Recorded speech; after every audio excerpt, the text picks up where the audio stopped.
ታውቃላችሁ ግን መንገድ ላይ ተቀምጠው የሚለክፉ ወንዶች የዛር ቡዳ አለባቸው። አንዳንዶቹ ቡዳ አለባቸው። የኔ ፍቅር የኔ ውድ ሲል ሳያውቅሽ ወየ ስትይ መጥቶ ጥልቅ ይልልሻል። የእሱ አጋንንት ምንም አይደራረጉም እኮ የቃላት ልውውጥ ያደርጋሉ። ቢገናኙ ራሱ ወሲብ ማድረግ አይችሉም። ምክንያቱም የሚያገናኛቸው ማን ነው? ዲያብሎስ ነው። አይን ላይን አተያይቶ በፍቅር አማልሎ ያደባድባቸዋል፣ ሊያጋድላቸው ይችላል። ወይ ደግሞ እሱ ይማቅቃል፣ ይከስራል። መስራት የሚችለው እንዳይሰራ ያደርገዋል። ይተኛል። ምን ሆነ ነው? አፍቅሮ ምግብ አይበላም፣ አፍቅሮ አይጠጣም፣ አፍቅሮ ስራ አይሰራም። አፍቅሮ ይጠጣል፣ አፍቅሮ ይሰክራል፣ አፍቅሮ ይባዝላል፣ አፍቅሮ ይቅማል፣ አፍቅሮ ሲጋራ ያጨሳል። ምንድነው? ሉሲፈር እቺ የመሰለሽ ቆንጆ ተመልከት። ቆንጆ ሴት ይመቻል? ኧረ እባክህ ለምንድን ነው የምትመርጣቸው? በቃ በእነሱ ስራ ይሰራለሁ። በእነሱ አይደል እንደ ወንዶቹ ልብ ለማሸነፍ በእነሱ እጠቀማለሁ። ግን እቺ እንደዚህ አይደለች። በቃ ወንድ ልጅ ይቀርባታል ግን ትጠላለች። ትዳር ብሎ በቃ ትልቅ ትዳር ላይ ሲደርስ መጀመሪያ ትወድና ትዳር ሲል በቃ አልፈልግም በቃ ብላ ትሳደባለች፣ ትቆጣለች። ሌላ ጓደኛ እንዳላት ምናምን አድርጋ ያንን ሰው ትጠላለች። ትናንትና ተሰናብቷል ነበር እንዴ? ዛሬ ከየት መጣ የጉድ እንዳትሉ። የቤተሰቦቹን ሰው ነው። የቤተሰብ ነው። የማን ነው? የቤተሰብ የእህቶቹን የወንድሙን እየሳብነ ነው ቁጭ ብለን። ትምህርት ተማሪ ናት። እንደውም አለያት ሰውነቷን እምቢ ስትለኝ ወደኔ አልመጣም ስትለኝ ሰውነቷን 88 ኪሎ አስገብቼ እናቷ ነቃችብኝ እና ጸሎት ቤት በቃ ስታስወግረኝ በአንዴ ቀነስኩ 20 ኪሎ በ2 ወር። የምን መንፈስ ነው? የሞት መንፈስ። ከጎጃም ክፍለ ሀገር ነው የመጣችው። እኔ እዚህ ቤተክርስቲያን ከጀመርኩ ጀምሮ ከኔ ጋር ነው ፈንዳርጋቸው። ትምህርት ቤት ገና እንዲ አሳይመንት ምናምን ስራ ላይ ምናምን ብለው ሲዞሩ ወንዶቹ አይናቸው ፍርጥ እስከሚል ድረስ ያዋቸዋል ሁለቱን እና እነሱ ራሱ እንዴት ነው የሚያዩን እስከሚል ድረስ ጥያቄ ስለሚፈጥር ድረስ ነው እንዲ ጉልጉል አድርጌ ነው ማሳያቸው። ያሳበጥከው አንተ ነው። ደደግ ምንም የለባት ማን ነው የምትባለው? አጋንንት ነው የምትባለው? ሰይጣን ነው የምትባለው? መተት ነው የምትባለው? ማን ነው የምትባለው? ሰይጣን ነኝ። አሁን አይነ ጥላ እሷን ምን ልታረጋት ታስበ ነበር? ንገረኝ እስኪ። አይነ ጥላማ በቃ እኔ እዛው ቁጭ አድርጌ አይነ ጥላው ላገባት ነበር። ሰውነቷንም ኦቨር አፍሬ በቃ ትልቅ ሴት የምትመስለው ትልቅ ሴት ፊቷን አሰባብጬ ወደኔ አልመጣም ስትለኝ ማለት ነው። እሺ ሰለቸኝ። በየቦታው መንበርከክ እንዴ! ቤት መንበርከክ፣ ሁሉም ጋር መንበርከክ፣ ቤት ውስጥ መንበርከክ፣ እዛም እየሄድሽ መንበርከክ ሰለቸኝ። እሰከዳለሁ። ሰዎቹ ሲጠሯት ደስ አለኝ።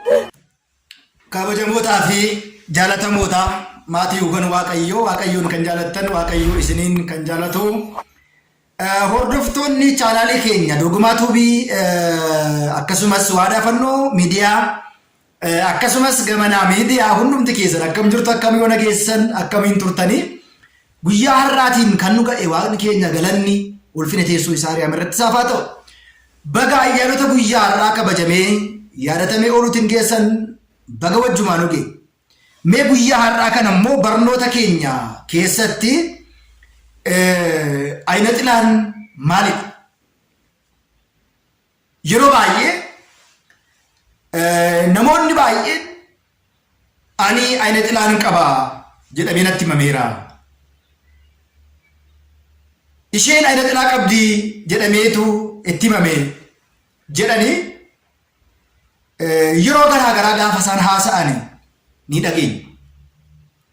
Ayna xilaa jechuun ija namaa irra taa'ee ija namaa sababa godhatee namoonni afura budaa akka isaan qabaatan kan taasisu dhiira irra taa'ee akka dubartiitti kan itti fayyadamu dubartii irra taa'ee immoo akka dhiiraatti kan itti fayyadamu gaa'illi dhiiraas kan dubaraas immoo akka inni milkoofne kan godhu ayna xilaa jedhama. Yeroo tokko gaa'illi maaliif namoota baay'ee dida? Milkaa'uu dhabuun gaa'ilaa maalirraa kan ka'e? Yeroo tokko immoo shamarroonni tokko gara dhiirota tokko erga deemaniin booda yeroo muraasa guyyaa muraasa erga wal arganiin booda lammata akkasaa walitti hin deebine sababa uumuu gidduu isaaniitti gufuu uumee addaan fageessu dhiirri yoo wal fuudhes shamarreedhaan akka isaan tokko hin taane gochuu yaanni isaanii akka inni gargar faca'u gochuu inni biraan immoo dhiironni tokko tokko immoo karaa irra taa'anii isa afaan Amaariffaatiin የኔ ቆንጆ የኔ ሸጋ የኔ መለላ በሬዱ ኮ ኩሌ ኮ ዳለቲ ኮ ዲምቱ ኮ አዲ ኮ ሉጬ ኮ ኢሮን እንጀዳን ኩን አፉራ አይደጥላ እየሳን ራቲ ቀው ጀቻ ባሮ ተራኩ ደግ ይፈተል ሆጂን ሳሌ ከራረታ አሊ ዱበርቶቱ መቆፈ ለከቡ ከንታን ኢሮን ከሲቹ ዱበርቶኒ አይደጥላ ቀበልሞ የሮባዬ dhiirota akkasii kanaatiin akka faarfaman barbaadu. Gaa'elan barbaadanii dhiiraa walitti dhufanii mana uummachuun barbaadanii jireenya isaanii jooranii hundumtuu akka isaan faarsu qofaa kan barbaadan jiru. Keessuma ayiratilaan gaaddidduun ijaa diigamuu gaa'eloota hedduutiif addaan ba'uun jiguu bultii namoota hedduudhaaf ayiratilaan ga'ee guddaa qabu. Abbaa warraa haadha warraa ta'ee isa waan jiraatuuf haadha warraa irra immoo abbaa warraa ta'ee waan irra jiraatuuf afurri kun akka hin saganne akka hin soomne gaabbii akka hin ganne akka hin qorromne akka wal hin galle bu'aa akka hin arganne joortu akka ta'an amma namoonni fakkeenyaaf biyya arabaa jirtan baay'ooliin keessan gara biyya akka hin galle kan isin jibbisiisu waa'ee gaa'elaa gaafa yaaddan fuuldura keessan fidee waan hin taane warri kaa'u warra afur ayyaxilaa qabudha. Kana qofaa miti miidhaan afuura ayyaxilaa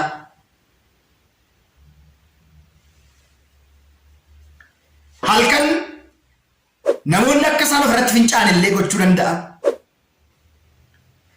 Firii dhiiraa shamarris dhiirris akka isheen akka isaan ofirratti gadhiisan gochuu danda'a. Kanarra immoo darbee halkan keessa hirriba keessa saalquun namti akka waan qaama raawwatutti fakkeesse dubartii bira dhiira fakkaate dhiira bira immoo dubartii fakkaate dhaquudhaan afuura akkasii deddeebisee isaanitti mul'isuudhaan abdii akka isaan kutan namoonni baay'een keessan abdii kuttan jirtu. Fira keessanirraa jireenya keessanirraa qabeenya keessanirraa boqonnaa dhabdanii abdii kuttanii kan jiraattan jirtu. Walumaa gala jireenya afuuraa jibbitanii jireenya fuudhee inni biraan immoo miidhaawwan ayyaxilaan namoota irratti raawwatu keessaa tokko immoo ofiin of hawwii of baasu ofiin of hawwii baasu. Afaan Amaariffaatiin raasin baraase maarkaat raasin baraase maarkaat keessuma dargaggoonni fi shamarroonni Itoophiyaa parsantii akka addunyaatti iyyuu 65 ol qofummaa filatanii nama faana hin jiraatanii gaa'ela hin jaalatanii soomuu hin jaalatanii sagaduu hin jaalatanii garuu ofii ofirratti saalquun namti raawwatu. Fuduraaf kuduraa garaa garaa fayyadamanii qaama isaanii kanneen akka harkaa fayyadamanii gosoota fuduraa keessaatii wantoota garaa garaa fayyadamanii ofirratti hojii sagaagalaa hojjechuu. Firiin dhangala'aa kan shamarraas kan dhiiras akka ba'u gochuu kun qaama lachuuttu karaa dubartootaas karaa dhiirotaas kan mul'atuu fi kan argamudha. Ofiin of hawwii baasuun yeroo baay'ee namoota afuroo ta'an sadarkaa tajaajilaa jiran illee otoo hin hafiin afuura kanaatiin hin qoramu. Namoota bebbeekamoo gurguddoo illee otoo hin ta'in hafiin Kanaaf egaa maalaa goonu? Maal gochuu malla? Furmaanni isaa maalidha? Hafuura kana mo'achuudhaaf injifachuudhaaf maal gochuu qabna? Ofiin hawwii of baasu, gaa'ela jibbuu, nama jibbuu, abdii kutuu, jireenyi ofirraa abdii dhabuun kun yoo nurratti mul'ate maal gochuu qabna? Soomuu, sagaduu, kadhachuu, lakkooftuudhaan qaama keenya hundumaa maal gochuudha? Rurrukunnee bakka kadhannaa qopheeffannee qaama keenya keessaa baasuu dandeenya. Malee hafuurri kun baay'ee hamaa fi baay'ee ulfaata. Namoonni baay'een kan otoo hin beekiin gaa'elli isaanii jigee gaa'ela dhabanii umurii guutuu otoo dhala hawwanii addunyaa kanarraatti kan boqotan baay'een isaanii jiru. Kanaaf jabaachuun barbaachisaadha. Kadhachuun barbaachisaadha. Cinnee dhaabachuun barbaachisaadha. Barnoota itti aanuti immoo barnoota akkasii qabadheen dhufa. Siraan baradhaa waliif dabarsa namoonni hordofan ammas baay'ee xiqqoodha waan ta'eedhaaf hundi keessan baradhaati barnoota kanarraati barumsa guddaa argattu. Waaqayyo isin faana ta'u nagaatiin tura.